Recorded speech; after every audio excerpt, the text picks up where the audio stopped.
Hello there, my dear sleepy listener. Welcome back to the soft, spacious stillness you've carved into this evening. A quiet place where nothing is urgent and everything is allowed to drift. Tonight, we'll follow a question not to catch it, but to let it carry us. Can you measure a moment without ending it? Does the act of holding something in your hands, in your awareness, change it, interrupt it?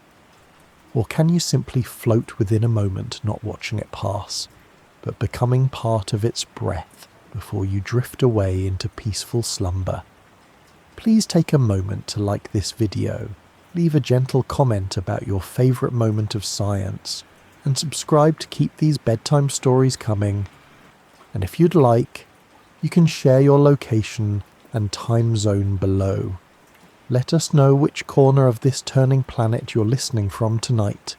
Now, dim the lights, get cozy, and let your curiosity float alongside the star. You're here, not in a room, not on a map, but in a moment. And now, a tiny pocket of presence that holds your breath, your thought, your noticing. You don't need to do anything with it. You don't need to name it. You just need to be within it. You pause, and in that pause, something settles. Not silence, not quite, but attention. You feel your body the way it sinks into the mattress, the way your chest rises and falls without permission. You're not forcing it. You're not controlling anything. You're arriving. And maybe that's where a moment begins. Not on the clock, not in the calendar, but in your noticing. A moment isn't a second. It isn't 60 beats of time. It's the space between whatever you were doing and the moment you became aware that you were doing it. You drift through the idea of presence, of nowness, and you begin to understand that most of your day is not spent in this place. You are remembering, planning, moving towards something or away from something. But now you're nowhere but here, and the moment, this gentle now, blooms like a slow breath. You think of how we try to measure time, watches, calendars, chronometers ticking in submarine rooms and space probes silently counting revolutions. But what if a moment doesn't want to be measured? What if it wants to be met? What if time isn't something you walk through, but something that walks through you? You lie still and let this moment soften. It doesn't have edges. It's not a cube. It doesn't begin when you hit play or end when the minute changes. It stretches, slips, settles, like light filtering through a window you didn't know was open. You remember something now, a memory, not of an event, but of a feeling. Maybe it was morning. You were still in bed, not quite awake, not quite asleep. A breeze touched your face. The light was soft. You had no thoughts, just a sense of something pure. A moment. You didn't try to keep it. But you remember it. And now, you wonder if you could return to that kind of noticing. Noticing without grasping, without naming, without trying to measure the size of it with the small ruler of the mind. You drift through the idea of time as a river. That's what we're told. Sometimes that time flows and we are drifting along it, helplessly. But tonight, you notice something strange. You're not moving, not forward, not backward. You're still, and the moment is still with you. Maybe time isn't the river. Maybe you are. And maybe the moment is the surface of that river suddenly going smooth. A place where you can see the stars reflected just long enough to realize they were always there. You breathe again, and the moment stretches. No beginning, no end, just softness, just presence. And somewhere far from this room, An atomic clock hums its vibration counting time in pulses too small to hear, but you count time differently. You count it in noticing, in arrival, and in that arrival, the moment begins. Timekeeping has never truly been about the hour. Not in the way the sun moves overhead, not in how a bell strikes noon, not even in the rhythmic tick of a mechanical watch worn close to the skin.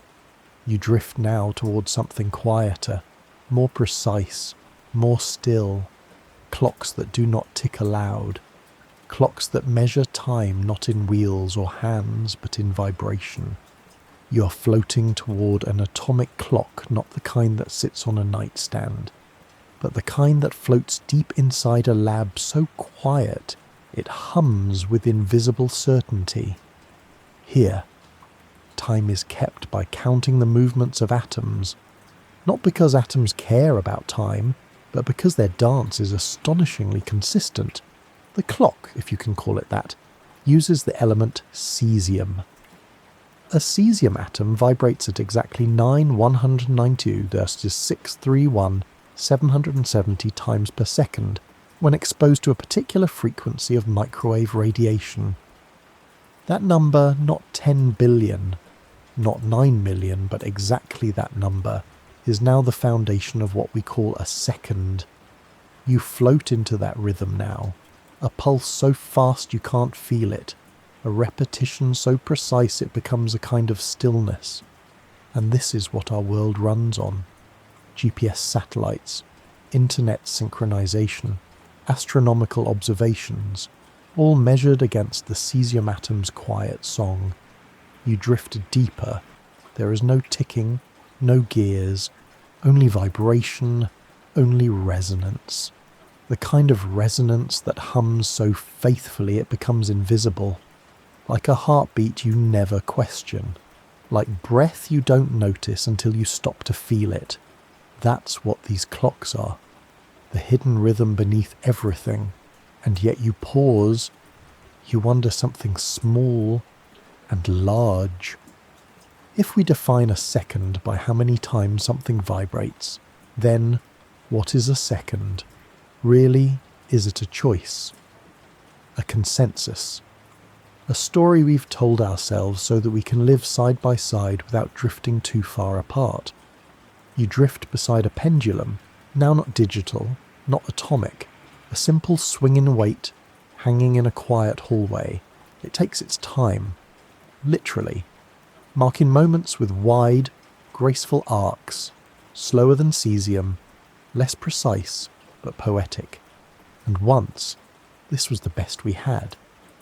You imagine a time when humans first noticed shadows moving, when time was kept by the sun's arc, and by how long it took for a pot to boil or a candle to burn. Time wasn't something we measured to control. It was something we witnessed. A pattern, a pulse, a change in light that reminded us we were part of something ongoing. Now, we want time to be exact, to the billionth of a second, to the place where the moment can be perfectly divided, as if time were a thing you could split like wood. But the more closely we look, the less it seems to hold still. You float through the contradiction. An atomic clock counts precisely, but a human moment, a breath, a kiss, a realization, resists measurement. It happens all at once, and never quite again. You pass through the halls of the National Institute of Standards and Technology, where the cesium fountains hum without fanfare. They are the beating hearts of modern time. But even here, there is a softness. Scientists know that time is not just what is measured, it's what passes, what slips between measurements. No clock can fully hold it. You drift toward a metaphor, a child spinning in a field, arms open wide, not counting the revolutions, but feeling them. The spin is real, but the experience, the dizzying joy, can't be timed. And maybe that's what a moment is. something between the spin and the measure, between the resonance and the silence it lives within. So you float back to your bed, the ticking clock's quiet, the digital displays dim, and you rest inside a moment not marked by numbers, but by your awareness, by the rhythm of your breath, by the quiet invitation of stillness. Let the cesium atomer count if they wish. You'll be here, feeling the seconds not as digits, but as waves, lapping gently against the shores of your noticing. You rest now in the lull between beats, between seconds, between definitions. And slowly, you begin to feel something curious. A second, that tiny tick we trust to mark the rhythm of our lives, doesn't feel like a slice. It doesn't come with a clear beginning, a precise end. It's not a stamp on a page or a pebble on a trail. It's more like a breath you didn't know you were holding until it's already left you. You drift now into the idea that time is often described in pieces: minutes, seconds, milliseconds, nanoseconds. We cut time like a cake, serve it in neat slices, stack it into schedules, measure it with stopwatches. But what if time is not a cake? What if it's a river and we only pretend it comes in pieces because we're afraid of how it flows? You glide into that river now. It has no banks, no depth, just movement, everywhere, at once, and suddenly. The boundaries between moments blur. The past becomes a soft mist just behind your breath. The future is a shimmer rising on the surface, and the present, the now, is not a point. It is a stretch, a field, a meadow, a place with no fences. You drift through memory, not through facts, but feelings. You remember a moment of joy, a conversation, a sunset, a discovery. And though it might have lasted only a few seconds on the clock, you remember it as a kind of forever.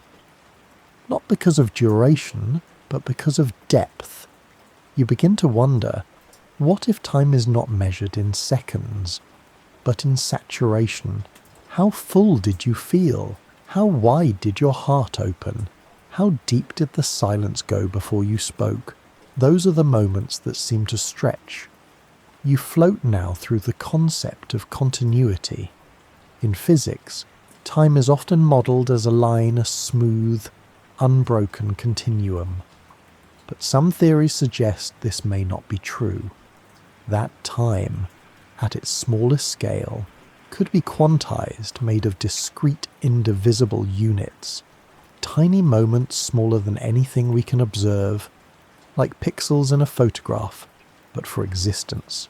Called Planck time, this is the shortest meaningful unit we can imagine. A decimal so small it escapes intuition, but even so you feel it. The idea that what looks like smoothness might be made of flickers, that even the gentlest river is made of droplets you cannot see. You pass through this possibility like stardust through a sunbeam, and you realize even if time is made of moments, those moments aren't slices. They're not clean. They overlap. They blur. One begins before the last has ended. You think now of music. A note fades as the next one arrives, but there is no silence in between, only resonance. The present is the echo of what just was, meeting the shimmer of what is about to be. You remember a moment when you tried to pause time, to hold it, to stop it. Maybe a goodbye, maybe a kiss, maybe a breath before something changed. And no matter how still you held your body, the moment moved. Because moments can't be paused, they can only be entered, fully, softly, without resistance. You return to your breath now. It rises, falls, each inhale already touched by the next. You can't hold it still, but you can feel it more deeply. You can notice the richness inside its passing. And perhaps that's the only way to be truly present, not by freezing the moment, but by letting yourself melt into it. No stopwatch, no counting, just being. Because a second is not a slice, it is a wave, and you, dear listener, are floating within it now. You're floating now, not through space, but through your own awareness. You drift gently between thoughts, gliding just beneath the surface of what you think you know. And here, in the gentle shimmer beneath consciousness, you feel something subtle, a pulse, not your heartbeat, not your breath, but something quieter, faster, almost hidden. The pulse of your attention. You may not feel it directly, but it guides you constantly, deciding every millisecond what enters your awareness and what slips away without ever being noticed. You pass now into your visual cortex, where photons become colours, where light becomes shape. It's easy to assume that you see everything all the time, that your vision is a smooth, continuous recording of the world around you, but it's not. Your brain doesn't show you reality, it shows you what matters, and it does this by taking snapshots, flashes, moments. It stitches them together so seamlessly you don't notice the gaps. Like a movie made of still frames, flipping fast enough that motion appears smooth. You float into the rhythms behind those frames. Scientists have found that your brain samples visual information in pulses, bursts of attention that flicker at around 7 to 13 times per second. You aren't seeing the world as it is. You're seeing it as your brain composes it. Not deception, just selection. A rhythm hidden beneath your noticing. You pass through the thalamus, now a relay station of sensation. Every piece of input from your eyes, ears, skin passes through here. But it doesn't all get through. Some signals are softened, some are sharpened. Because your brain is a gatekeeper. It protects the moment from being overwhelmed. You drift into a street scene. Imagine it. Cars, voices, light flashing, a breeze, a siren in the distance, a memory rising, a thought forming. It's too much. And so your mind decides, ignore the sound. Focus on the red jacket. Forget the scent of rain. Remember that you are walking. This curation is happening constantly. And what you experience as a moment is actually a collage, 1,000 pieces selected, softened, arranged. You think of an orchestra, so many instruments, all playing at once, but your mind is the conductor, choosing what to bring forward, what to let fade. And this, you realize, means your experience of time is not just about clocks. It's about attention, where you place it, how often it shifts, what it lingers on, what it lets go. You think now of saccades, the tiny, rapid eye movements your eyes make constantly to scan the world. Even as you read these words, your eyes are darting, adjusting, but your brain hides that motion from you. It smooths it, masks it, creates the illusion of steady vision, because the brain isn't trying to show you everything, it's trying to create coherence, and coherence requires rhythm. A rhythm so fast, so invisible, that you forget it's there, until now. You drift back into yourself. You feel your own attention shifting gently, from the sound of your breath, to the softness of the blanket, to a thought you didn't mean to have. And each shift marks a pulse. Each noticing is a beat. Each sensation is a chosen frame in the story of now. You float through the idea that there's more present in this moment than you will ever perceive. The rustle of a distant tree, the subtle hum of the blood in your ears, the temperature at the edge of your fingers, the thought that almost formed but didn't. They're all here, but your mind lets them drift. So that the moment doesn't drown you, you think of it now like a tide pool, a shallow, glimmering place where you see only the creatures near the surface, but underneath, in the depths, a whole sea is stirring. You're not meant to see all of it, just enough. And in that enoughness, the moment becomes bearable, beautiful, yours. So you breathe again. Let your attention flicker. Let it land softly on whatever rises. You don't need to grasp it. You don't need to count. Just notice. Then let it go. Because the pulse hidden in the present is not a ticking. It is a noticing. And now, you're listening. You're floating now in a place where time is not measured by machines but by your body. Not seconds, not minutes, not hours, but light, temperature, melatonin. The slow breath of your biology following a rhythm as old as the sun. You drift toward your circadian rhythm, a hidden, internal clock that beats behind your awareness, guiding your waking, your sleeping, your sense of when to open and close your eyes. Even without a watch, your body knows what time it is. It listens to light. It senses the shifting dark. It keeps track of the turning earth in the bloodstream. You float now above a field as the sun rises. Birdsong, mist, soft light beginning to fill the corners. You've experienced this the way dawn feels different, like a gentle permission to start again. It's not just poetic, it's biological. Your body begins producing cortisol just before you wake. A hormonal nudge, a slow turning of the wheel. Your heart beats slightly faster. Your temperature rises. Your brain clears the fog. Even if you didn't set an alarm, you'd likely stir, because your body was already preparing. It knew. You drift now toward the suprachiasmatic nucleus, a cluster of 20,000 neurons deep in your brain. Tiny, precise, tuned to sunlight. It sits just behind your eyes, listening to the light that enters your pupils. It doesn't think. It doesn't plan. It remembers. It tells the body what time it is, when to eat, when to rest, when to dream.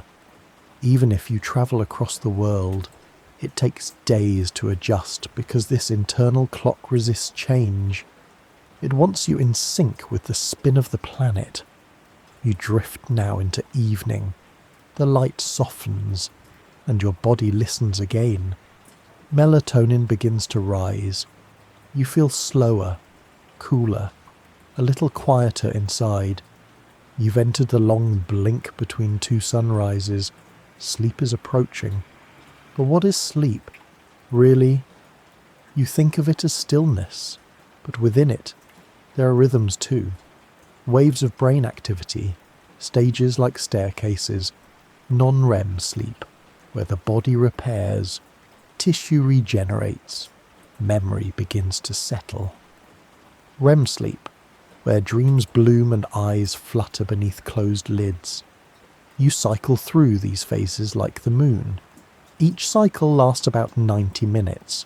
You pass through 4 or 5 per night, but you don't notice the turning. You simply let go and trust it.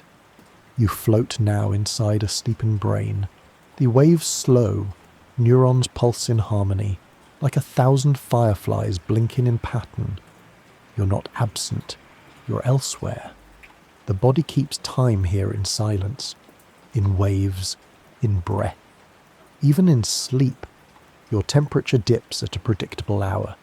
Your heart follows suit.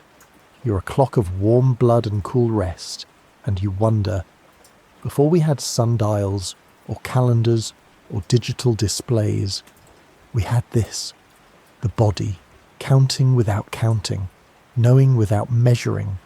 You think of animals, of how birds migrate, how bears hibernate, how coral releases its spawn with the phase of the moon. These us too are clocks, not made of gears, made of instinct.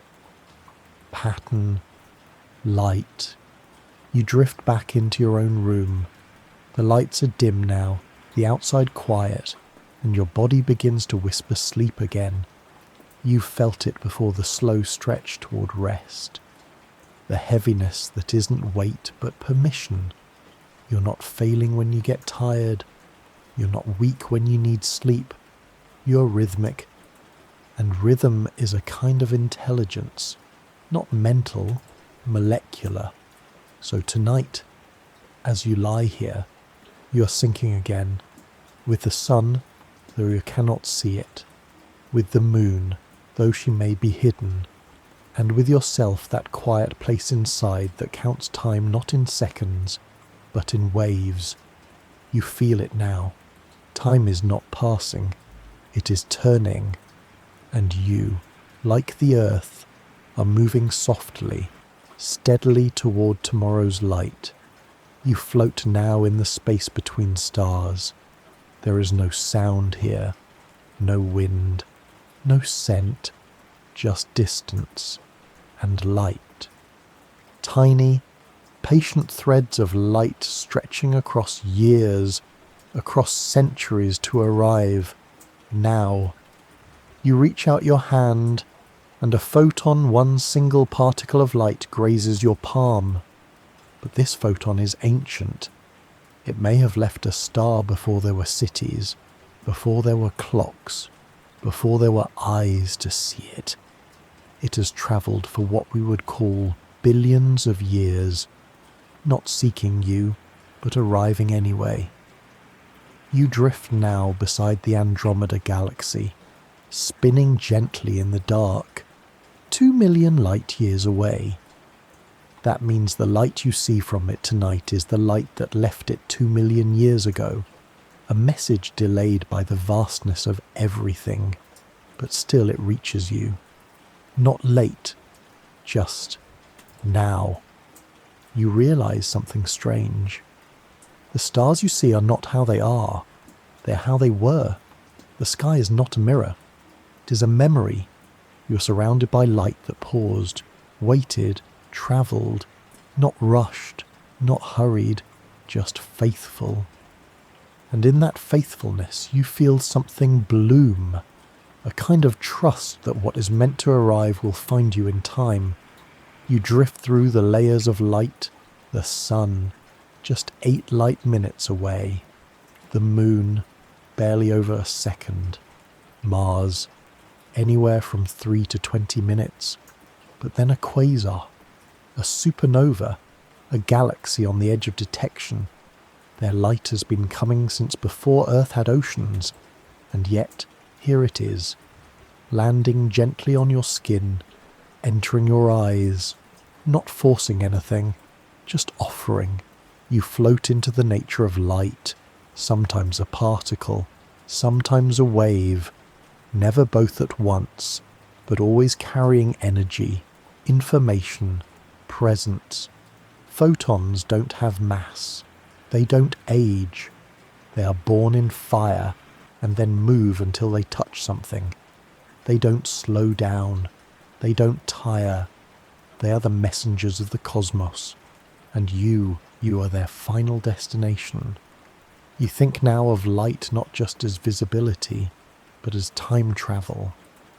Every beam is a story delayed, a whisper across eons, and you wonder, how much light has brushed against you without being noticed? How many quiet arrivals have passed because your eyes were closed, not in sleep, in distraction? You remember a morning when the sunrise spilled across the floor and you missed it, or a night when moonlight draped your pillow and you turned away. The light was still there. It didn't demand your gaze, but it was waiting. You begin to understand that a moment is not just a feeling, it's a convergence of light and attention and readiness. and you don't always get to choose when it happens. Sometimes a photon arrives at exactly the right time, not because you summoned it, but because you finally stopped moving long enough to receive it.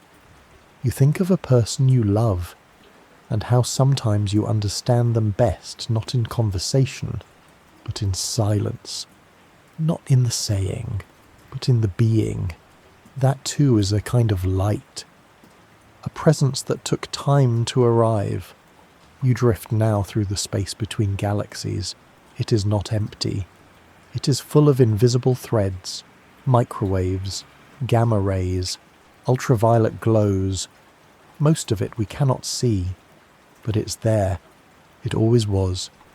And now you realize something. When light pauses to arrive, it isn't late. It's just waiting for your stillness.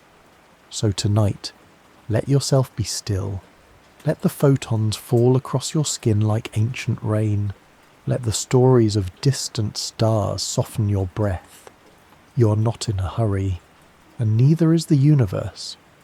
The moment you're in has been travelling for a very, very long time to reach you, and now you are ready to receive it. You drift now not through stars, but through snow, through windless cold, where sound is muffled by time itself. You're not falling, not flying, you're settling, slowly, gently, into the back of the Earth's long memory. Beneath your feet lies a glacier, massive, ancient, alive in a way that has nothing to do with movement and everything to do with endurance. You rest your palm against it, and though it doesn't pulse like a heart, you feel something deeper, a rhythm so slow, so patient, it forgets what it means to hurry. You listen to the earth as she keeps her own kind of time. Glaciers form from layer upon layer of snow, falling softly, year after year, each winter stacking upon the last. Weight presses down, snow becomes fern, fern becomes ice, and the ice, after decades, after centuries, begins to move, but so slowly, so silently, centimeters a day, sometimes less. This is not time you can wear on your wrist. It is not a time made for deadlines or dinner reservations. It is deep time, the kind that lives in mountains, in tree rings, in fossils curled into stone. You drift downward now, through a vertical history locked inside the glacier. Each layer is a year, a breath of air, a snowfall, a story. Scientists drill into the ice to study the past, extracting long cylinders called ice cores. Inside them, they find tiny bubbles of atmosphere from thousands of years ago. They measure oxygen isotopes to learn how warm the Earth was. They count dust particles from ancient volcanoes. Each layer is a timestamp, but not like a date on a photograph, more like a whisper pressed between pages of a book that no one has finished. You drift now to the bottom 2 miles deep. Here, the ice is older than pyramids, older than alphabets, older than cities. It remembers a world we no longer know. A world before we made noise loud enough to echo back. You think of time again, not as seconds, but as weight. This glacier is heavy with memory, and yet she doesn't speak of it. She carries it in silence. You wonder what else holds time this way. A canyon. A canyon was once a river's patient idea. A mountain. A mountain is the earth remembering its own collision. A coral reef.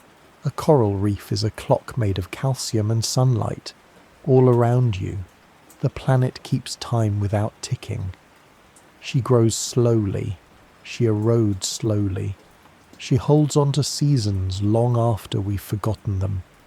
You float above the glacier now, watching as it carves, a piece of itself breaking off into the sea. It looks like loss, but it's part of the rhythm.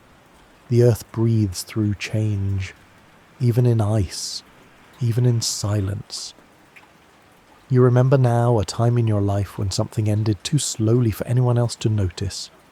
Maybe a friendship, a habit, a way of being. It didn't collapse. It melted, bit by bit, until one day you stepped away from the edge and realized something was gone, and something else had begun. That, too, is glacier time. Not all moments arrive with noise. Some move beneath you for years before they make a sound, and when they do, it's not a crash.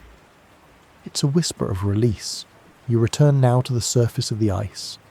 The stars above feel new again, because you're not watching them from a moment measured in seconds. You're watching them from the heart of a planet that doesn't know how to rush. So you let your breath slow, let your thoughts thicken, like snow in heavy air. And you remember this. Not all time moves fast. Not all change is sharp. Sometimes the deepest moments are the ones that take the longest to arrive. And you're allowed to move like a glacier, softly, steadily, without apology. You drift now not through space, but through the folds of your own mind. Here, in this quiet, there are no stars, no clocks, no maps, only echoes, soft impressions of things that once were, still glowing in your memory.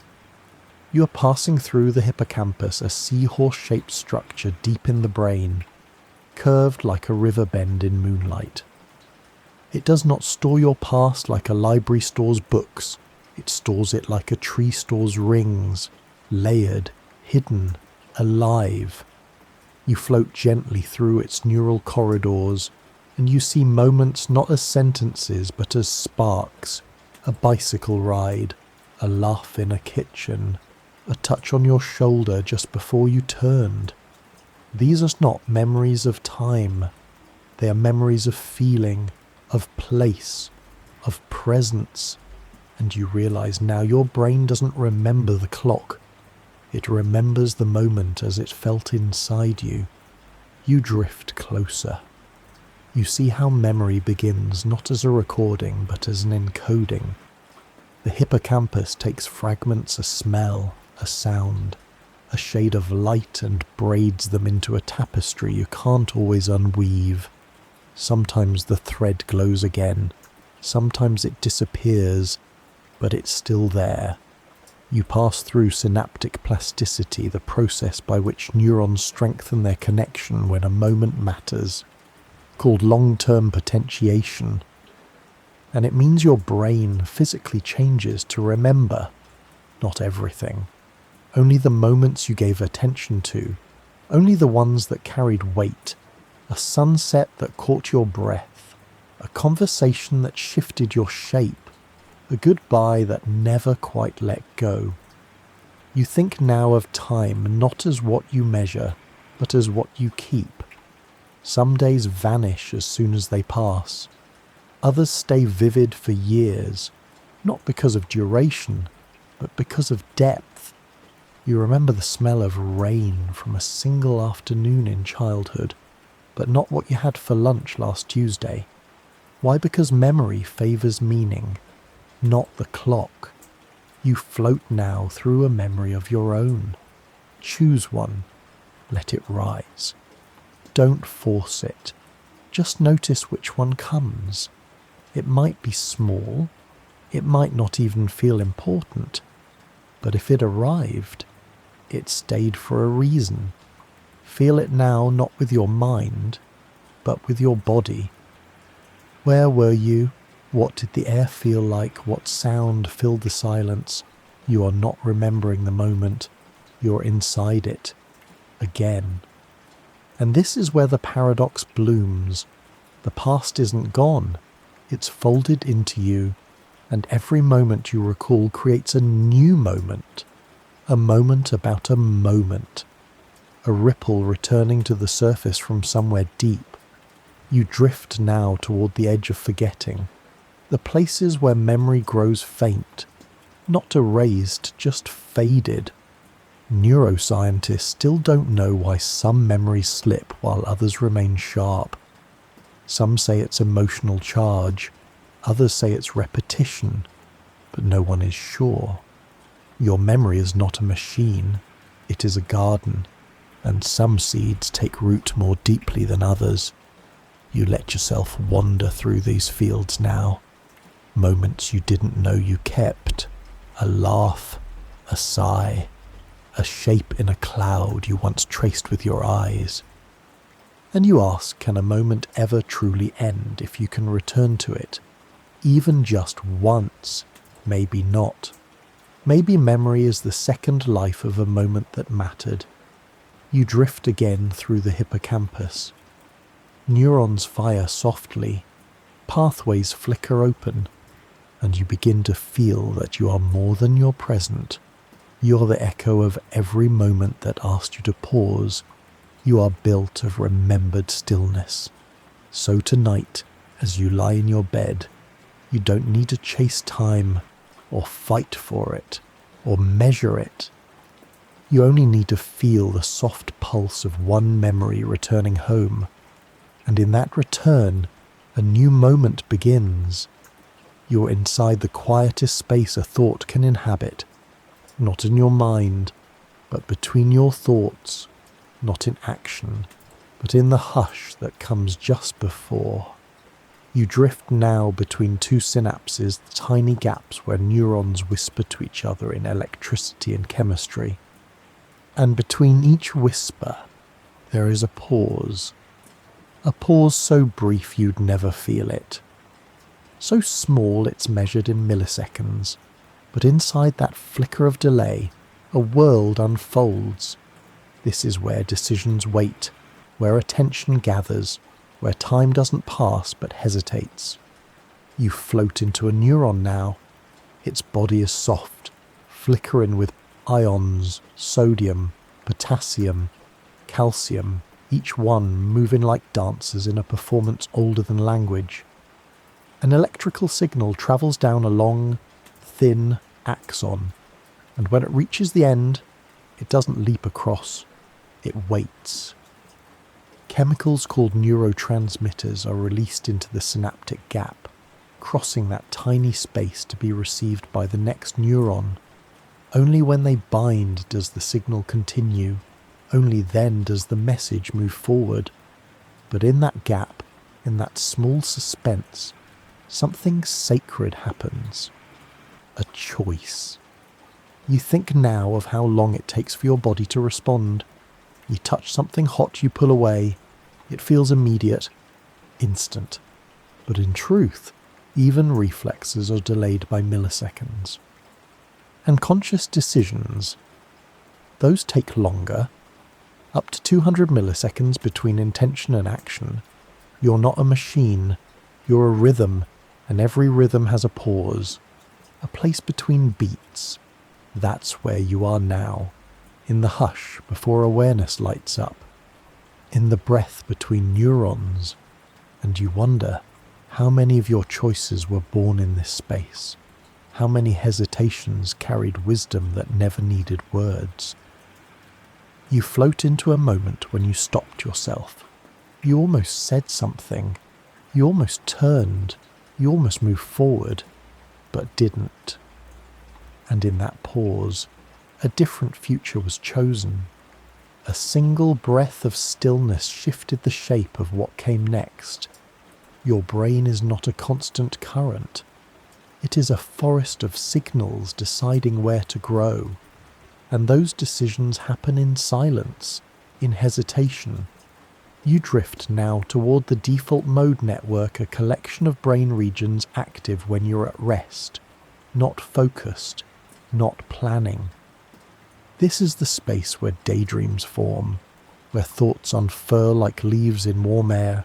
It activates in moments of pause, in the gaps between doing, and scientists still wonder what exactly it's for. Why does your brain turn inward when the world turns quiet? No one knows for sure. But perhaps it's because the deepest moments don't happen in the firing. They happen in the waiting. You think of music, how a single pause between two notes can ache more than melody. You think of poetry, how a line break can say more than the sentence itself. You think of love, how the moment just before the kiss can carry more electricity than the kiss itself. That's what these synaptic pauses are. Tiny, charged spaces where the mind catches its breath, where the self decides what kind of moment to step into next. You float through this space again, slow, curious, still, and you begin to wonder. Can a moment exist only in the pause, not in the doing? Not in the knowing, but in the almost, maybe the richest seconds are the ones that never fully arrive. Maybe presence is not just attention. Maybe it's the softness between thought and action. And maybe, tonight, you're resting exactly there, in the pause, in the still synapse, in the moment that hasn't been chosen yet. So breathe. Let your neurons drift. Let the silence linger. This is not delay. It is depth. And you, dear one, are in the center of it. You rest now inside the moment you think is happening, but it isn't. Not exactly. Because what you feel, what you see, what you hear, is always just behind the thing itself. You are not in the now, you are in the just after. And that's one of the strangest truths you've never quite noticed. You float now into the soft labyrinth of your own sensory pathways, those long threads that carry the world into you. Each moment begins outside. A light touches your skin. A sound hums in the air. A scent drifts past, but before any of it becomes you, it must travel. Photons strike your retina. Waves ripple in your eardrum. Molecules settle into your nose. Signals are created, converted, transmitted, and all of it takes time. Tiny amounts, mere milliseconds, but still delays. By the time your brain assembles the moment has already gone. You drift gently into this idea. You're not living in real time. You're always a little bit late, and yet somehow it feels real. It feels whole. You walk through the world as if you're in sync, but everything you experience is a reconstruction. Your mind is constantly building the illusion of now, and it does this with astonishing grace. It blends sights and sounds, aligns touch and timing, smooths the edges of delay. You don't see flickers. You don't hear stutters.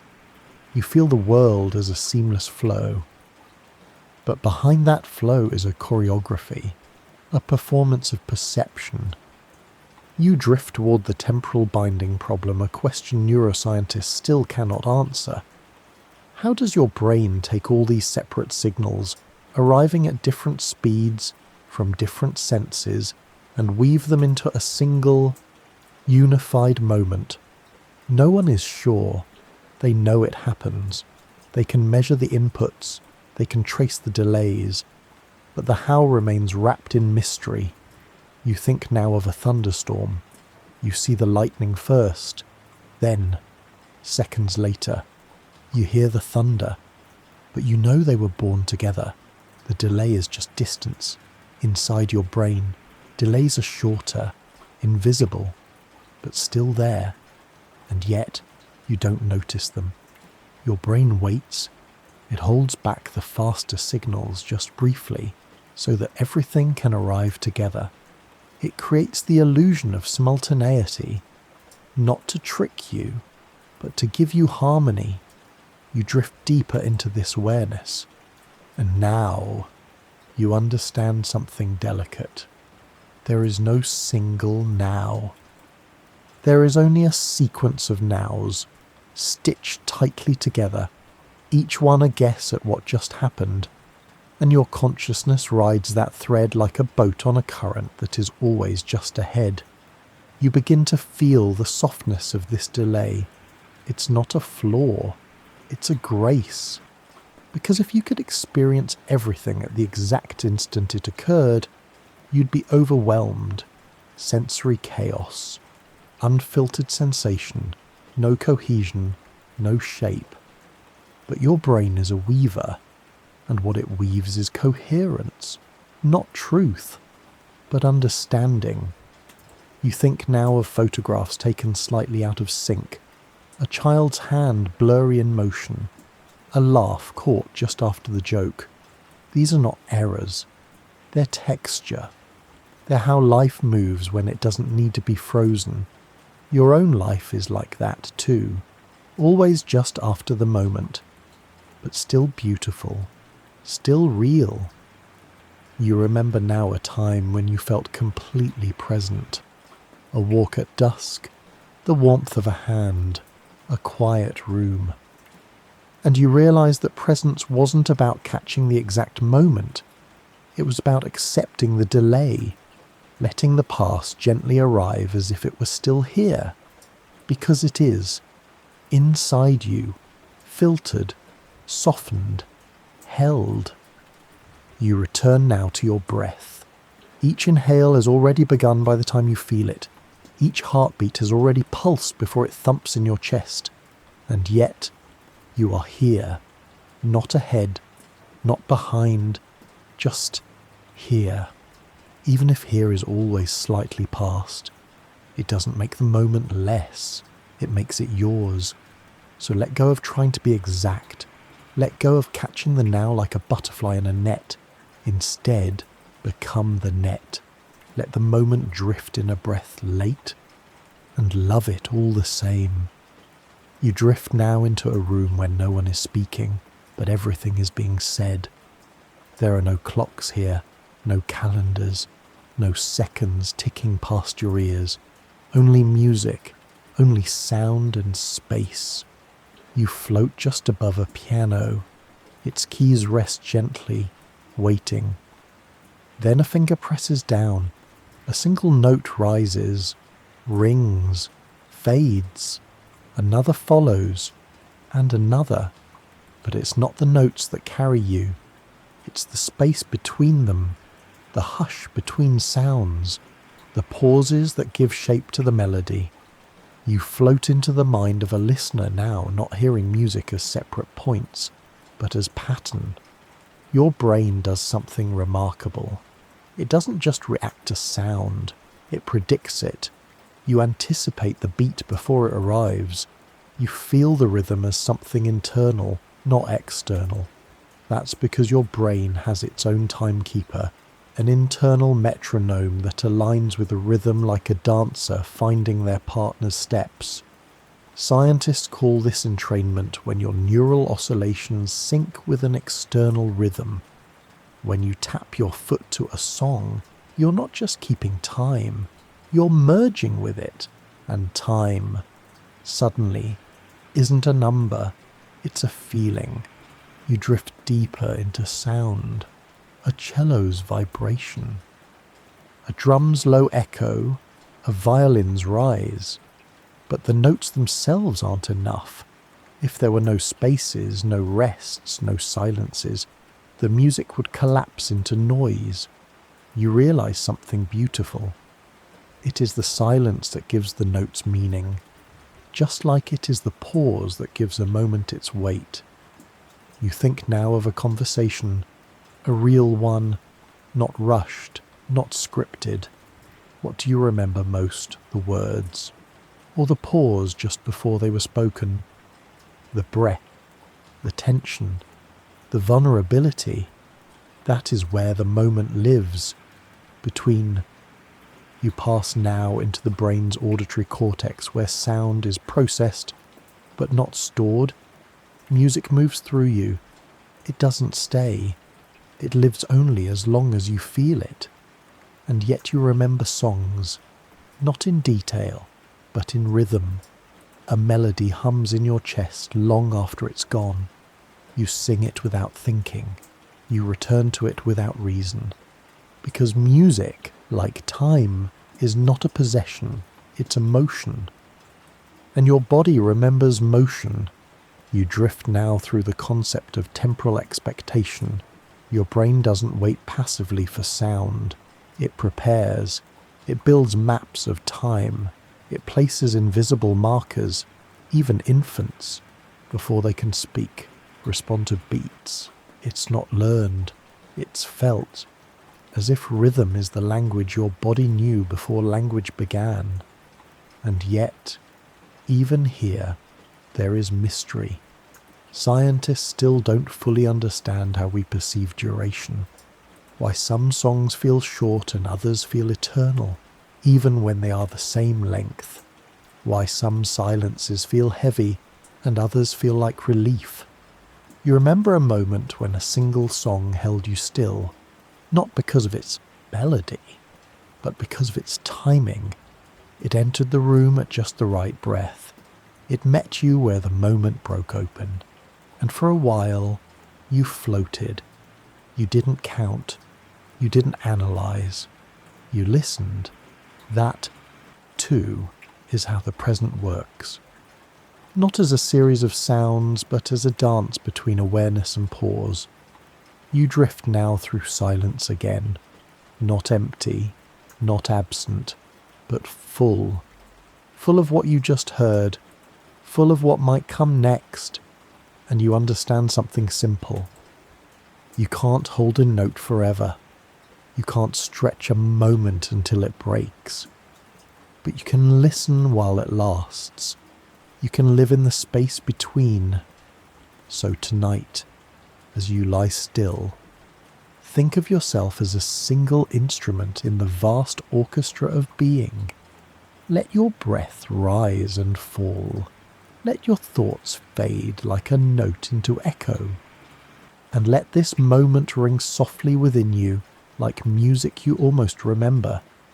Not because it lasted, but because it lived in the silence between everything else. You're not fully here yet. Not entirely. You float now at the edge of waking, in the thin shimmer between sleep and awareness. That flicker when the body stirs before the mind has remembered its shape. That pause before your name returns to you. You've been here before. Many times. It's the moment you don't even notice until it's gone. But tonight, you stay with it. You drift in slowly. No alarm. No pull. Just the soft unravelling of unconsciousness. A curtain lifting on a stage you didn't know was dark. This is the emergence of consciousness. And it doesn't arrive like a light switch. It arrives in waves. You float now through your reticular activating system, a bundle of neurons in your brainstem that gently tugs you upward from the depths of sleep. It doesn't speak. It doesn't ask. It simply begins to shine. This system, together with your thalamus, wakes the cortex. The world starts to shimmer, not all at once, not like turning on a screen, more like warm water filling a quiet room. First, you feel the weight of your body, then the shape of your breath, then the memory that you are someone, and slowly you come back. You remember the ceiling, the window, the day, but for a while just a breath you were not you. Not in the usual sense. You were awareness without a frame, presence without edges, and in that space, a moment bloomed, the moment you realized you were awake.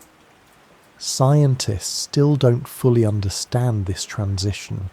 They know the parts, they can name the circuits, they can measure brain waves as they shift from delta to alpha to beta, but the subjective return, the feeling of waking, remains a mystery. Some describe it as a surfacing, others as a re-entry, but all agree it is not instantaneous. It is assembled. You drift now into your own past. Can you remember a morning when you woke but stayed in bed, when the light changed on the walls and you let your thoughts form slowly? That was a moment, a fragile golden one, unmeasured, unnamed, and yet you still carry it, because it was not just the beginning of a day. It was the beginning of being. You move now towards something deeper, the idea that consciousness is not constant, that it rises and falls, that even now you dip in and out of full presence. You drive a familiar road and forget the last 10 minutes. You read a page and realize you haven't absorbed a word. You're not unconscious, but you are drifting. And then, suddenly, you wake again, not from sleep but from distraction. And that, too, is a moment. The moment you realize you've returned. You feel it now, the soft click of arrival, the I am here that whispers itself into your bones. And you realize waking is not a single event. It is a rhythm, a rising, a return. And each return is a moment you can meet, not with analysis, not with explanation, but with acceptance. You float now into meditation, not as a practice, but as an experience, the kind where thoughts fall quiet, where breath slows, and awareness deepens. You think you're still, but then a thought rises. You notice it, and gently, you come back. That moment that noticing is another kind of waking, a smaller one, but no less sacred. And maybe, these are the moments that shape you most, the ones where you return without effort, where you realize you are alive, again, not as a concept, but as a feeling. So tonight, as sleep begins to gather, you reverse the journey, you let yourself dissolve again, not in fear, not in haste, but with trust, knowing that tomorrow you will surface once more, and when you do, you will pass through that golden space of becoming, and maybe then you'll pause just for a breath, just long enough to notice the miracle of return. Because the moment you realize you're awake is not the end of sleep, it is the beginning of presence, and presence is always the first light of the day. You drift now into a space between people. Not a physical space, not a room or a line drawn on a map, but the kind of space that exists when someone thinks of someone else. And something shifts. You've felt it before, that strange synchrony. A text arrives just as you were reaching for your phone. A friend calls at the exact moment you were remembering their voice. Coincidence? Maybe. But maybe there's more. You drift through the quiet hum of interpersonal synchrony, the gentle science of what happens when two minds begin to move in the same rhythm. It's not magic, it's not telepathy, but it feels like something sacred. You hover now above two people sitting across from one another. No words, just shared breath, their hearts, their brain waves begin to align, their pupils dilate together, their breathing slows in time. Even their neural oscillations, their brain's subtle waves begin to sync. Not exactly, but enough. Enough to feel like a moment has stretched between them. Not split. Not divided, shared. You drift into a pair of lovers, sitting in silence. No clocks are involved. But the moment stretches like warm taffy between them. A look, a breath, a touch that lands just before it's needed. Time, in that moment, feels different. Not linear, not measurable, just full. You pass through two musicians, improvising. Their instruments speak in phrases they didn't rehearse. Their minds anticipate each other with uncanny accuracy, and the crowd watches, not knowing how they're doing it. The truth is, they're not. Their brains are simply dancing in the same rhythm. Science calls it neural coupling, a phenomenon where shared attention and emotional connection create real, observable synchrony between brains. in labs. This has been measured. 2 people listening to a story show similar patterns of activity in their auditory cortex. 2 people laughing together show synchronized activity in their prefrontal lobes. And still, scientists don't fully understand why, or how far it reaches. You drift now through a mother and child, skin to skin, heartbeat to heartbeat. Their bodies match rhythms. Even their hormone levels begin to align. This is more than bonding. This is time sharing, not in numbers, but in nervous systems. You drift now into your own memory. Someone once looked at you and you felt it, not as observation, but as arrival, as if their presence pulled you into the moment without asking, and the moment suddenly was no longer yours alone. It was entangled. Physics uses that word too, quantum entanglement, when 2 particles, once linked, remain connected no matter how far apart. Measure one, and the other responds instantly. Einstein called it spooky action at a distance. He didn't like it, but it holds true. Could minds do the same? Not across galaxies. But across a city, a room, a shared history, no one knows. No. But every moment you share with someone fully with attention, with vulnerability, feels like a thread being tied. Not a rope, a thread. Invisible, but strong. And later, when you think of them, you feel a tug, as if time has curved just slightly to make space for that connection to remain. You begin to wonder, is a shared moment stronger than time? Can 2 minds make a second stretch longer, just by the depth of their attention? You remember a hug that lasted forever, and only 3 seconds. You remember a goodbye that still echoes. You remember a look that told an entire story in the blink of an eye. That's not duration, that's entanglement. You drift back now into your own presence.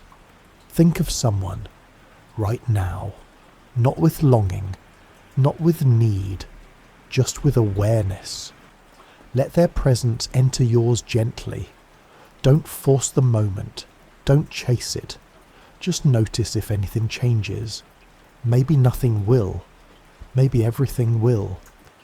Because time is not only what the clock says, it's what you feel when 2 minds meet and stay. So tonight, as you fall into stillness, know this: some of your moments have never truly ended. They're still happening in someone else's memory, still stretching across the distance, still glowing in the space between 2 minds. You drift now into the smallest space that still holds meaning. Not a room, not a breath, not even a blink. Smaller. You're floating now toward the edge of measurement itself, where time and space begin to shimmer, blur, and maybe break. Here, you enter the realm of the Planck second, the smallest unit of time that has ever been defined. 1 Planck time is the time it takes light to travel 1 Planck length, the shortest distance that still makes sense. It's about 539 nix 1044 seconds, a number so small it defies comparison. A number so brief that if every second of the universe's life were stacked with Planck moments, you'd still barely touch the edge of how many could fit inside 1 breath. You let yourself fall into one. Just one. It's not a feeling, it's not even silence. It's the hush beneath silence. Time, here, doesn't flow. It clicks, not with sound, but with existence, like frames in a film passing too quickly to perceive. You drift now through physics as it tries to explain what this place means. In our daily lives, we think of time as continuous, like a string. But at the quantum level, that string may be a necklace of beads. Each bead a Planck time. Each space between beads, nothing. No transition, no between. Just click, click, click. One Planck moment, then another. And in that strange rhythm, you ask, is time made of moments, discrete, finite, or does it stretch smoothly like honey across a plate? No one knows. Not even the deepest equations can say for sure. Some physicists believe there's a kind of quantum foam beneath everything, a jittery soup where space and time are not smooth surfaces, but fluctuating probabilities, a trembling, a dance that never rests. You pass now through a moment in your own life where time seemed to stop, maybe during awe, maybe during fear, maybe during love. You weren't aware of seconds, you weren't measuring anything. But something inside you still knew that time had not disappeared. It had simply paused in perception. And you wonder what happened in that pause. Could there be entire universes nested in those tiny gaps between thoughts? Could your awareness be riding across trillions of Planck moments every second, never feeling the steps beneath you? You float beside a thought experiment. Imagine a camera that could take one image every Planck time. It would record the deepest, most detailed film of all existence. But there's a problem. That film would be unwatchable, because it would be everything, all at once. Too much clarity becomes noise, so we blur it. Our eyes, our eyes, our hearts. They round the corners of time so we can move through it without being broken open.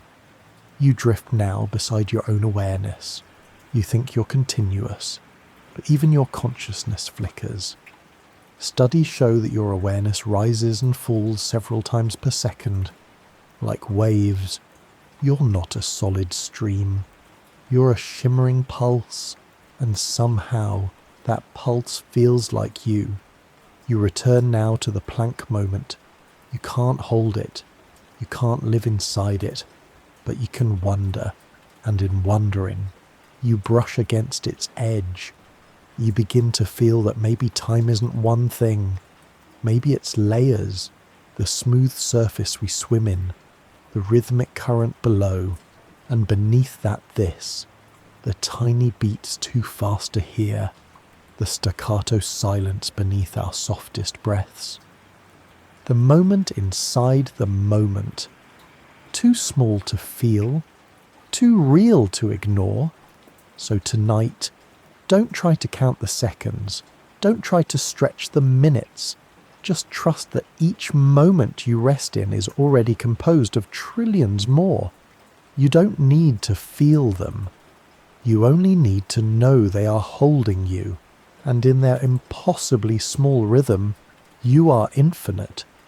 You drift now into a strange space where attention becomes influence, where observation is not a passive act, but a participation. You float beside a single particle, tiny, uncertain, more probability than presence. It is not being watched, and so it exists as a wave spread out, smeared across possibilities, everywhere and nowhere. But then someone looks, and in that act of looking, the particle collapses. It chooses a place, a moment, a here, a now. This is known as the observer effect, and you're passing through it. In the quantum world, to measure is to change, to know is to alter. The very act of paying attention shapes the event itself. You glide now through the famous double-slit experiment. A beam of particles is aimed at a wall with two slits. If left unmeasured, the particles behave like waves. They pass through both slits at once. They interfere with themselves. They create a pattern of light and shadow. But the moment you place a detector, just to see which slit each particle chooses, the interference vanishes, the wave becomes a point, the magic dissolves, because observation collapses possibility. And now, you wonder, does this only happen in physics, or does it happen in moments? 2. You drift now into your own life. A memory arises. You weren't thinking. You were just being, laughing with someone, sitting in quiet, walking through light, and then, suddenly, you noticed it. This is a moment, you thought, and in that noticing, something shifted. The spell was altered, slightly, not ruined, but changed. Because now, you were watching. You were no longer within. You were above, measuring. That, too, is the observer effect. In psychology, it happens all the time. When a subject knows they're being studied, their behaviour shifts, slightly, subtly, but meaningfully. They smile more, speak differently, stand straighter. Awareness of observation becomes part of the moment. You think now of journaling. The moment you write something down, it transforms. Not because it's full, but because you've shaped it.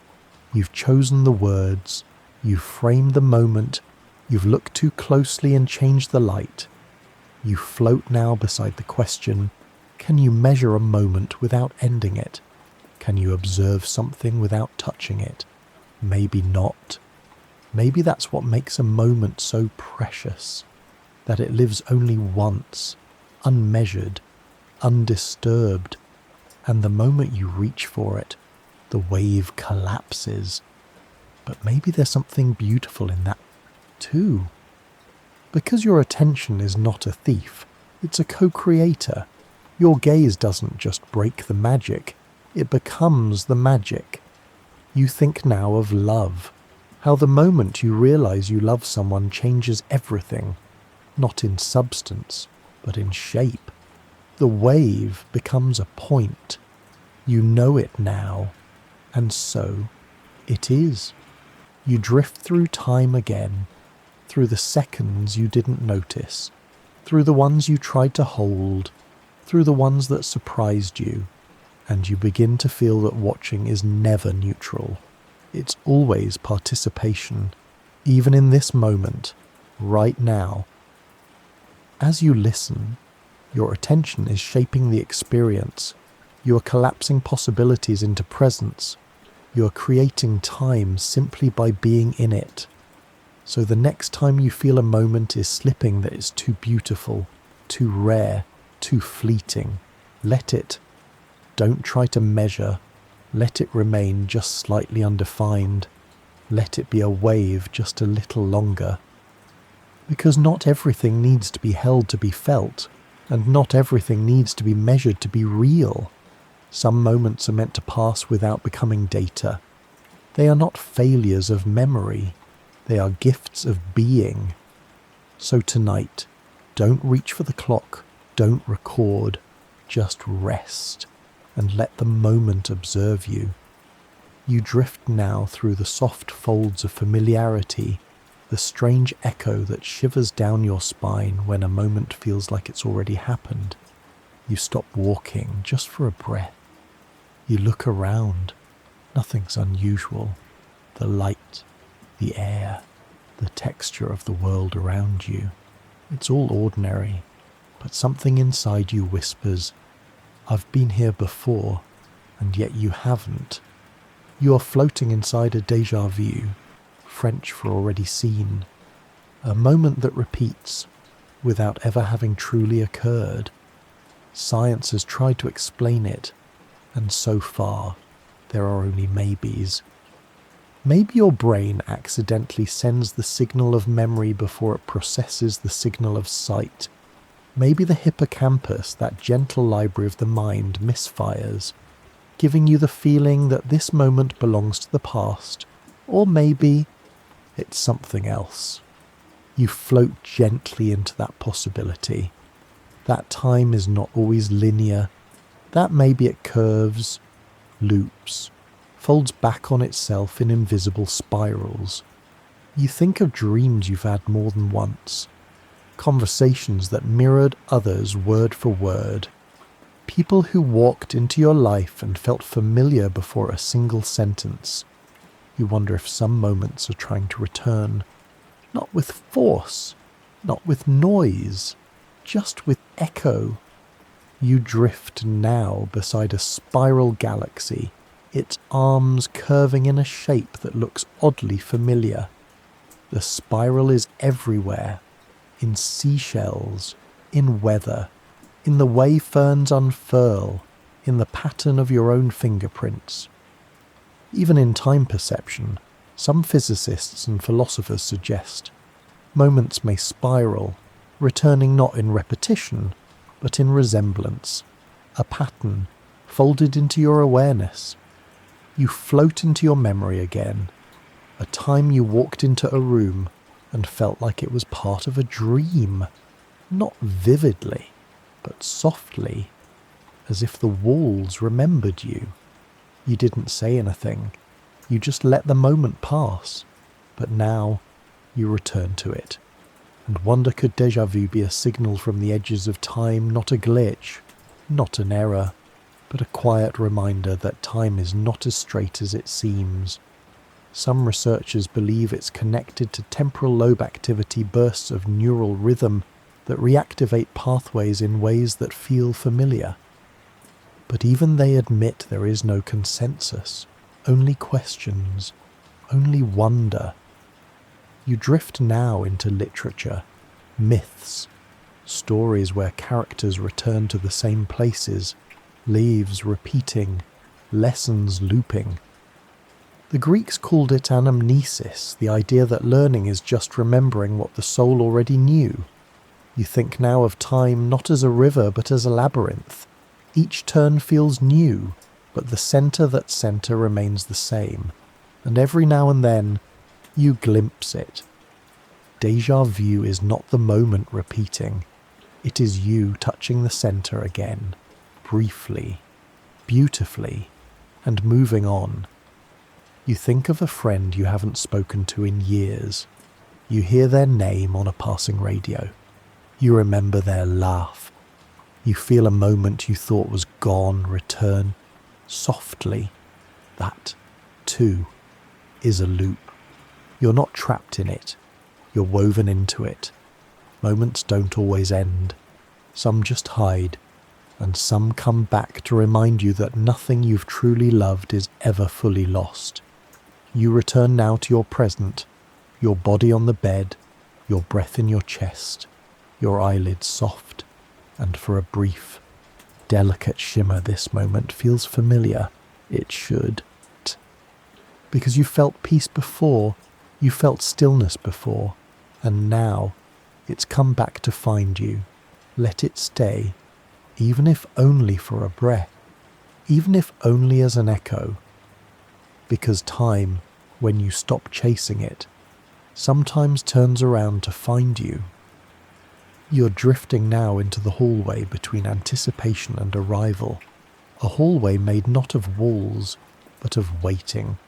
You've stood here before, maybe at a bus stop, maybe staring at a kettle, maybe watching the clock tick before a longed-for voice appears on the line. And in those moments, time did something strange. It slowed, it stretched. A minute felt like 10, a second, an hour. And though the clock moved as it always does, you felt it differently. You're not imagining this. Time, in the human mind, is not constant. It breathes, it shifts. And waiting that delicate, often frustrating state pulls the moment longer like taffy stretched across intention. You float now through the quiet corridors of subjective time the way your brain perceives duration based not on the world, but on your internal state. When you're bored, minutes crawl. When you're anxious, they twist. When you're joyful, they vanish. You drift gently into a concept from psychology perspective time judgment. When you know you'll need to report on how long something took, you monitor time more closely. You become more aware of the passing, and this awareness makes time feel slower, just like a child in the back seat. asking, "Are we there yet?" The more they notice the wait, the longer it seems to go on. Your brain is paying attention to its own awareness of time. A mirror held up to a mirror, and inside that recursion, the moment stretches. You float into a memory now, a time when you waited for something dear, not with frustration, but with hope. A letter, a reunion, an answer. You didn't know when it would come. And so each passing hour became a canvas for your attention. Every creak of the door, every glance at the sky, carried the weight of maybe. That, too, was a moment. One made longer by your longing, but not all waiting is the same. You drift into the realm of intertemporal emotion, how different emotions reshape your perception of time. Sadness slows, fear speeds, anticipation flickers, stretching and snapping in unpredictable rhythms. Time does not feel the way clocks insist it should. It lives in your breath, your heart, your eyes on the horizon. You pass now into a study where participants were asked to wait for a delayed reward. Some were given distractions, others nothing at all.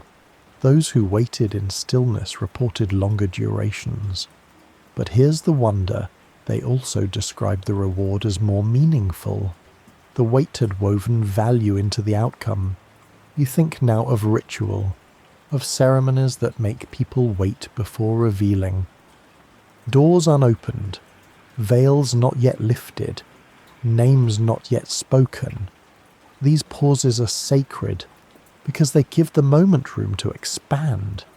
You think now of music again, the pause before the beat, the breath before the note. Waiting doesn't just delay time, it creates it.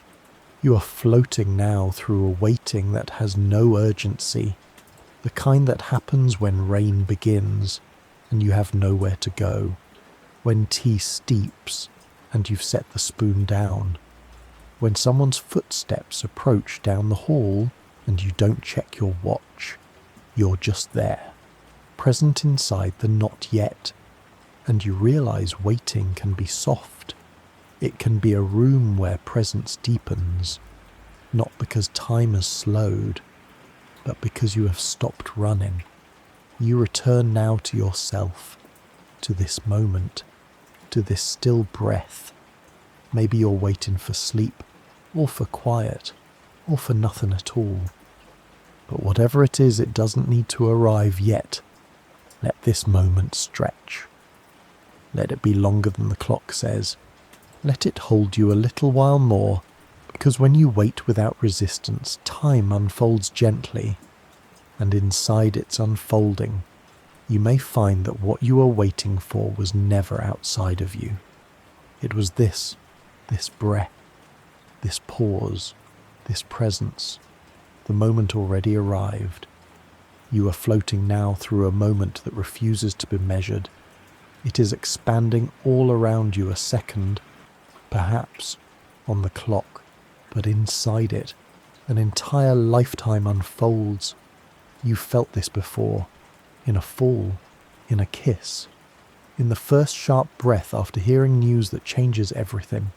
Time dilates, not in theory, but in you. And that dilation is not fiction, not illusion. It is how the mind stretches the edges of now to hold something too large to fit inside ordinary perception.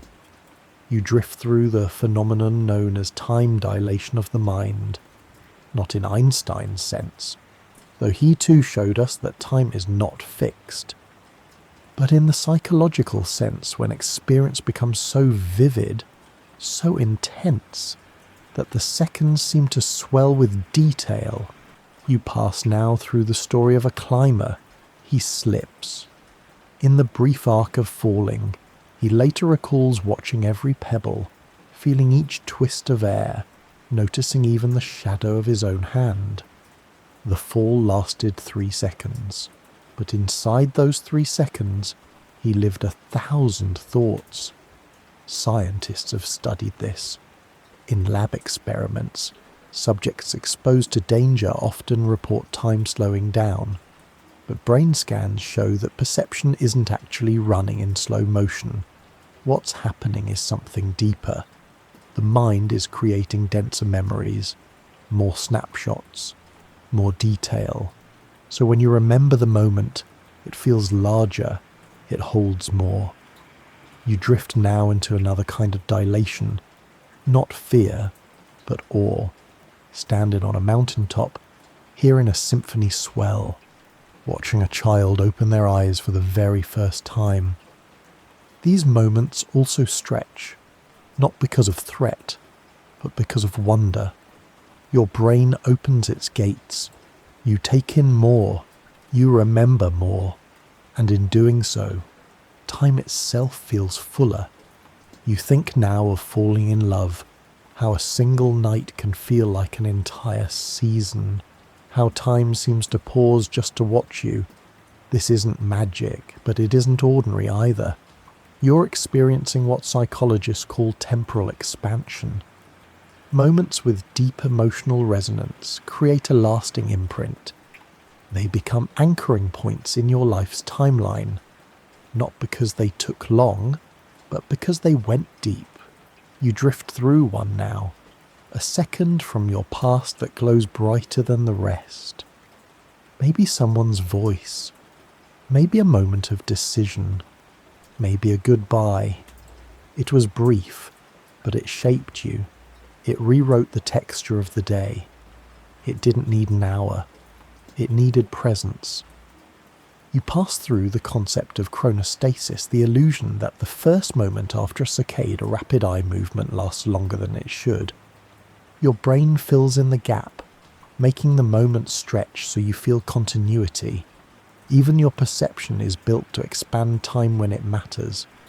You think now of memories that don't fit their length, a glance across a room that changed everything, a song that lasted 3 minutes but still makes you cry 10 years later.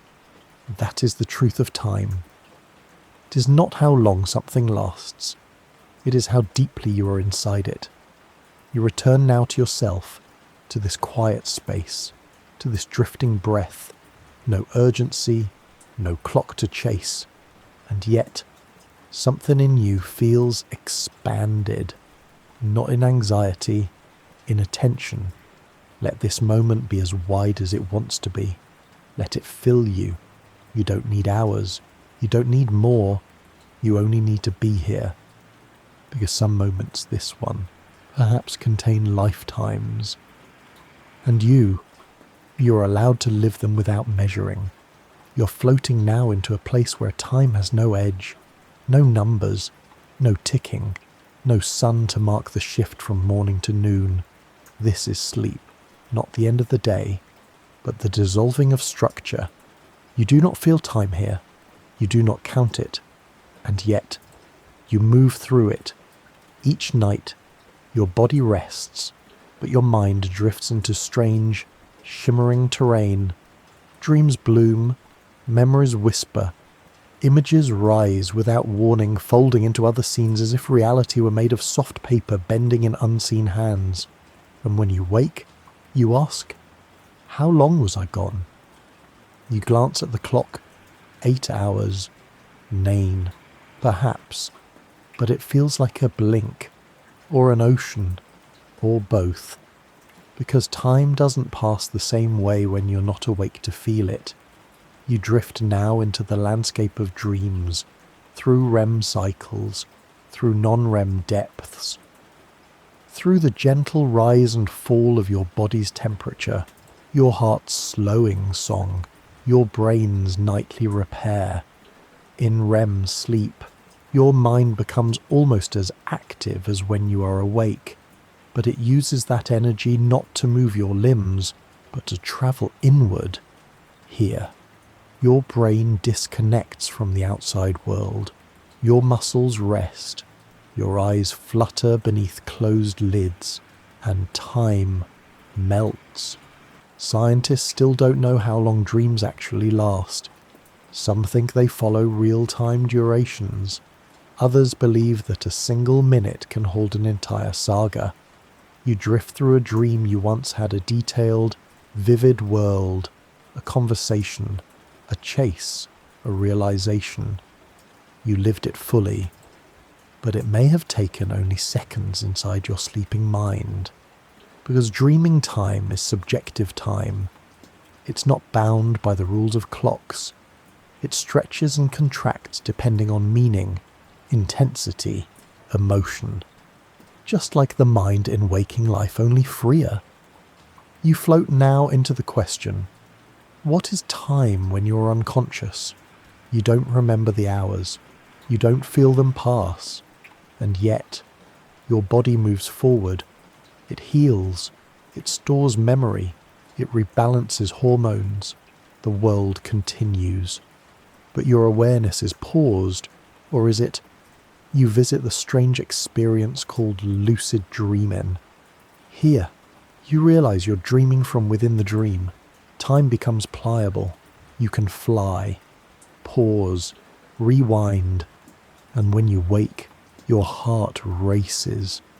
You've lived a moment that had no footing in the world you returned to, and yet you carry its emotion, its detail, its shape, because meaning does not require duration, only depth. You drift now through the paradox of anesthesia when time vanishes completely. People go under for hours, but to them it is nothing, no dark, no drift, just gone, then returned, as if time folded in on itself and then opened again. This is not loss, this is a reminder. That time requires awareness to be felt. Without it, it simply is. You think now of death, gently, and wonder if part of its mystery is this same timelessness. Not pain, not fear, but the slipping of counting, the absence of passing. No one knows, and perhaps that's not a question to answer, but to honour, because time, for all its rules, still holds mystery, and sleep is our nightly rehearsal of letting go. You return now to your body. You feel its warmth, its weight, its breath, and you realise you've been here the whole time, even as the hours passed without permission, even as your mind wandered into corners unnamed. You have returned, and in that return, time begins again. So tonight, when you drift into sleep, let the clocks be forgotten, let the minutes dissolve, let yourself enter that wide, unmeasured sea where dreams speak in riddles, and time watches quietly from the shore. You are floating now not through time, but through the soft centre of being. There is no destination, no ticking, no future, only this breath, and this one, and this one. You began with a question.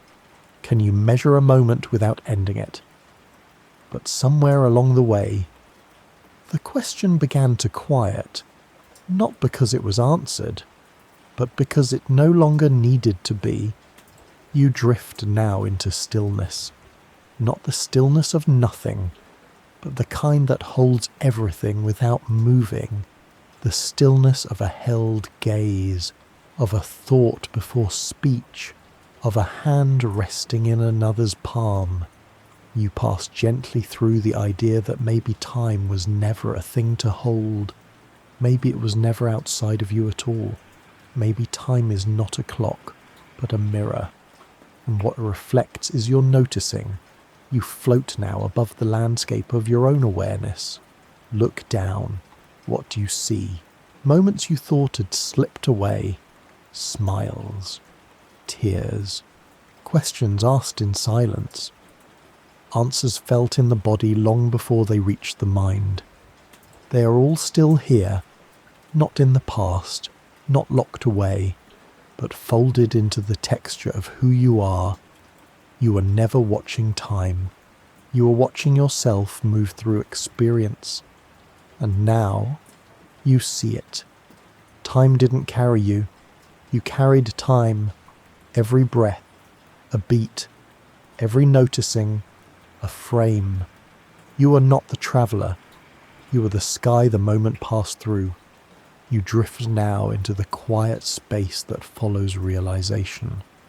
The soft pause after music ends. The hush when the final word is spoken. You thought you were chasing time, but you were only ever chasing presence. And now you're here. You're no longer measuring the moment. You are the moment, full, complete, unfolding, and even as it passes, it remains, because it changed you, and you, in some gentle way, changed it. So rest now. You don't need to hold anything, yet you don't need to understand. You only need to feel this. This warm space between thought and breath, between body and air, between the edge of sleep and the hush of being, you have arrived, not at an answer, but at presence, and presence never ends. So now, dear one, let yourself drift, let the story dissolve. There is no more chasing, no more questioning, no more clocks to read or minutes to gather. All of that has melted. You're here now, in this soft space beneath the stars, inside a breath that belongs only to this moment. You've wandered through time tonight, not as a line, but as a field, a spiral, a pulse. You've felt the shape of memory, the stretch of love, the dilation of awe, the pause between thoughts where everything rests and nothing needs to be said. And now you are allowed to rest. There is no pressure here, no expectation, no need to hold the moment any tighter than it already holds you.